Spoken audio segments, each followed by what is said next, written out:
अगर आपका मोबाइल बंद हो जाए तो क्या होगा? इसी तरह अगर सेल की बैटरी ख़त्म हो जाए तो सेल डेड हो जाएगा। आज हम पढ़ेंगे सेल की बैटरी जो कि है माइटोकॉन्ड्रिया। सो बेसिकली माइटोकॉन्ड्रिया को सेल्स बैटरी या power house of the cell भी कहते हैं।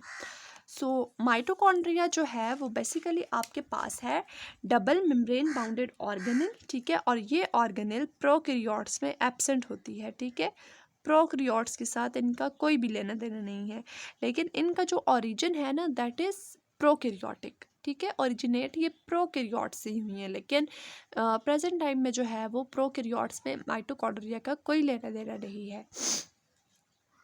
अगर हम बात करें इसकी डिस्कवरी की तो 1857 में एल्बर्ट वॉन कॉलिकर ने मसल सेल्स के अंदर कुछ टिनी ग्रेन्यूल्स को, कुछ छोटे छोटे ग्रेन्यूल्स को डिस्कवर किया था ड्यूरिंग हिज स्टडी। और उसने क्या कहा था कि तकरीबन 2000 जो है वो कुछ ग्रैन्युलर सी बॉडीज प्रेजेंट है मसल सेल्स के अंदर। फिर 1890 में रिचर्ड ऑल्टमैन ने उसको नाम दिया था बायोब्लास्ट का।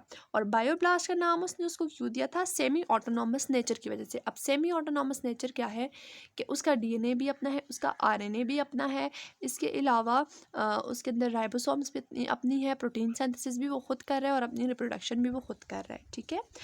अब अगर नेक्स्ट हम बात करें 1898 में कॉर्ल बेंडा था, उसने इसका मीनिंग सजेस्ट किया था कि mito means thread and chondrion means granules, ठीक है। 1900 में लियोनार आया था। लियोनार ने इसके रिस्पायरेटरी फंक्शन के बारे में बताया था कि ये रिस्पायरेशन में हेल्प आउट करता है।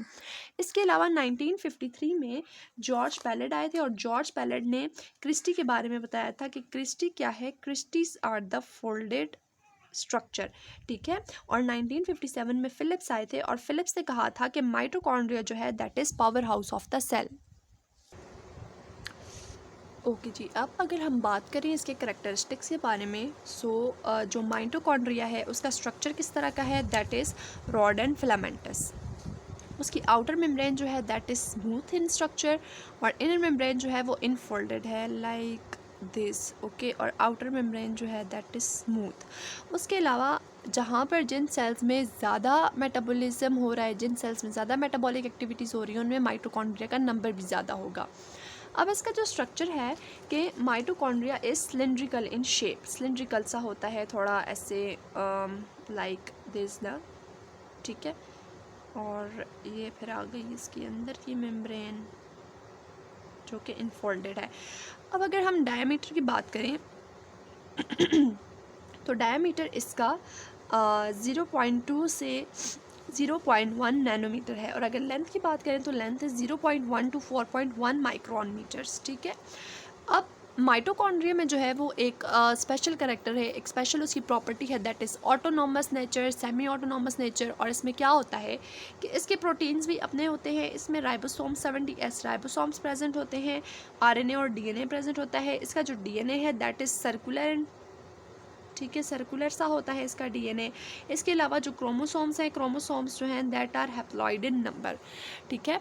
और इन सारी प्रॉपर्टीज़ की वजह से, इन सारी प्रॉपर्टीज़ के प्रेजेंस की वजह से माइटोकॉन्ड्रिया जो है दैट इज़ सेल्फ रेप्लिकेटिंग, वो खुद रेप्लिकेट करता है और वो अपनी कॉपीज़ खुद बनाता है।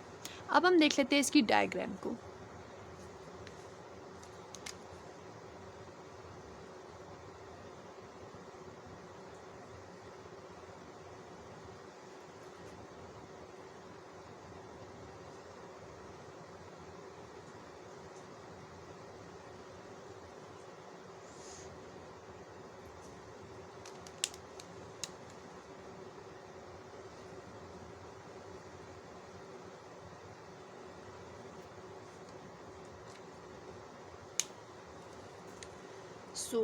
अगर हम बात करें this is the outer membrane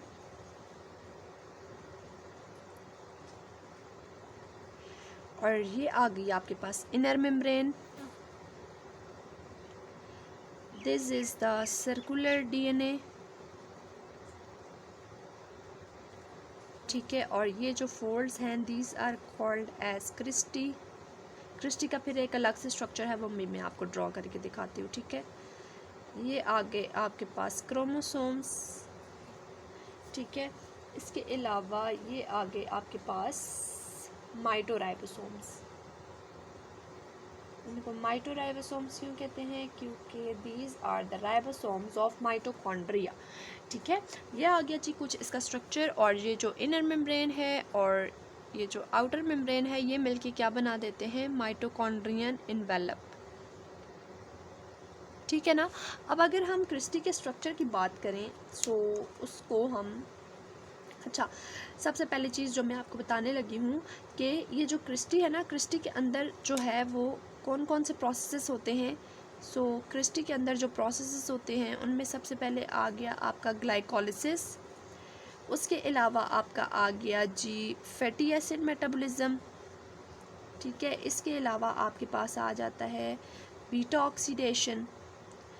ठीक है, इसके अलावा आपके पास आ गया न्यूक्लिक एसिड की synthesis, protein synthesis, steroid synthesis, और साथ में आपका आ गया इलेक्ट्रॉन ट्रांसपोर्ट चेन, जिसको ईटीसी भी कहते हैं। ठीक है, अब हम देख लेते हैं क्रिस्टी का स्ट्रक्चर। सो इस तरह का ये कुछ स्ट्रक्चर होता है। सबसे पहले ये आपके पास आ गया क्रिस्टी मेम्ब्रेन। ठीक है, ये जो जगह है दैट इज़ पेरिफेरल स्पेस।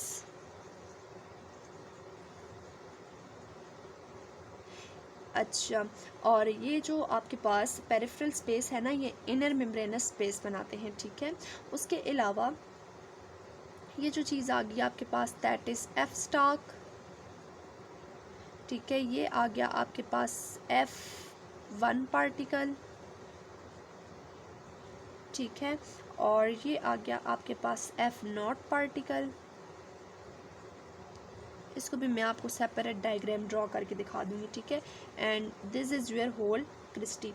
अब बात हम करते हैं ये F1 और F0 और इन सब के बारे में।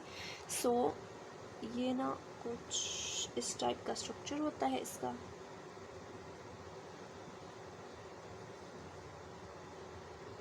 ये सो ये क्या था आपके पास F1 पार्टिकल। ठीक है, ये आ गया आपके पास F स्टॉक, और ये चीज़ आपके पास आ गई F0 पार्टिकल। ठीक है, अब इनका फंक्शन क्या होता है? इनके पास एक स्पेसिफिक एंजाइम होता है जो कि हेल्प आउट करता है ऑक्सीडेटिव फॉस्फोराइलेशन में। ठीक है, और ऑक्सीडेटिव फॉस्फोराइलेशन एक कम्प्लेक्स प्रोसेस है जो कि हम बायो एनर्जेटिक वाले चैप्टर्स में डिस्कस कर लेंगे। ठीक है, नेक्स्ट अगर हम इनके स्ट्रक्चर को थोड़ा डिटेल्स में देखें तो जो आउटर मेम्ब्रेन है, आउटर मेम्ब्रेन में लार्ज नंबर ऑफ पोरेंस प्रेजेंट होते हैं, और वो पोरेंस किस में हेल्प आउट करते हैं? ट्रांसपोर्ट में। ठीक है, इसके अलावा आउटर मेम्ब्रेन में कोई भी क्रिस्टी प्रेजेंट नहीं होती। ये मेम्ब्रेन जो है वो बहुत ज़्यादा परमिएबल होती है और ट्रांसपोर्ट में फैसिलिटेट करती है, और आउटर मेम्ब्रेन में एंजाइम्स का जो नंबर है वो बहुत ज़्यादा कम होता है। ठीक है, नेक्स्ट हम देख लेते हैं इनर मेम्ब्रेन को। इनर मेम्ब्रेन में कोई भी पोरेंस प्रेजेंट नहीं होते। ठीक है, क्रिस्टी जो है वो लार्जर नंबर में प्रेजेंट होती है, क्योंकि इनर मेम्ब्रेन हमारे पास फोल्डेड होती है, और जहाँ पे फोल्ड्स होंगे वहाँ पे क्रिस्टी प्रेजेंट होगी। इनर मेम्ब्रेन लेस परमिएबल है और इसमें बहुत ज़्यादा एंजाइम्स प्रेजेंट होते हैं, और वो एंजाइम्स किस में हेल्प आउट करते हैं? इलेक्ट्रॉन ट्रांसपोर्ट चेन में। ठीक है, इसके अलावा अगर हम बात करें इनर मेम्ब्रेनस स्पेस की, जो कि आउटर मेम्ब्रेन और इनर मेम्ब्रेन के दरमियान में प्रेजेंट होती है, इसमें क्या होता है कि प्रोटॉन ग्रेडियंट होता है। ठीक है, दैट इज़ H+। उसके अलावा क्रिस्टी में F0 और F1 पार्टिकल्स होते हैं, और ये एटीपी सिंथेस एंजाइम इनके पास प्रेजेंट होता है जो कि एटीपी की सिंथेसिस में हेल्प आउट करते हैं। ठीक है, ऑक्सीडेटिव फॉस्फोराइलेशन में हेल्प आउट करते हैं। इसका जो मैट्रिक्स होता है, मैट्रिक्स के अंदर इनके पास आरएनए भी अपना प्रेजेंट है, डीएनए भी अपना सर्कुलर फॉर्म में प्रेजेंट है, कुछ एंजाइम्स प्रेजेंट हैं, कुछ कोएंजाइम्स प्रेजेंट हैं, साथ में राइबोसोम्स प्रेजेंट है, और वो राइबोसोम्स जो हैं दैट आर 70S राइबोसोम्स। अब मैट्रिक्स के अंदर कौन कौन से रिएक्शंस हो रहे हैं? सो उसमें क्रेब साइकिल आ जाता है आपके पास, फिर बीटा ऑक्सीडेशन आ जाती है, डीएनए की रेप्लिकेशन हो रही होती है, और पायरुवेट जो है वो एसिटाइल कोएंजाइम ए में कन्वर्ट हो रहा होता है। तो जैसे मोबाइल की बैटरी ख़त्म हो तो मोबाइल बंद हो जाता है, इसी तरह अगर सेल में माइटोकॉन्ड्रिया एटीपी बनाना बंद कर दे तो पूरे का पूरा सेल बंद हो जाएगा। सो क्या प्रूव होता है कि माइटोकॉन्ड्रिया के बगैर ज़िंदगी गुजारना बिल्कुल नामुमकिन है।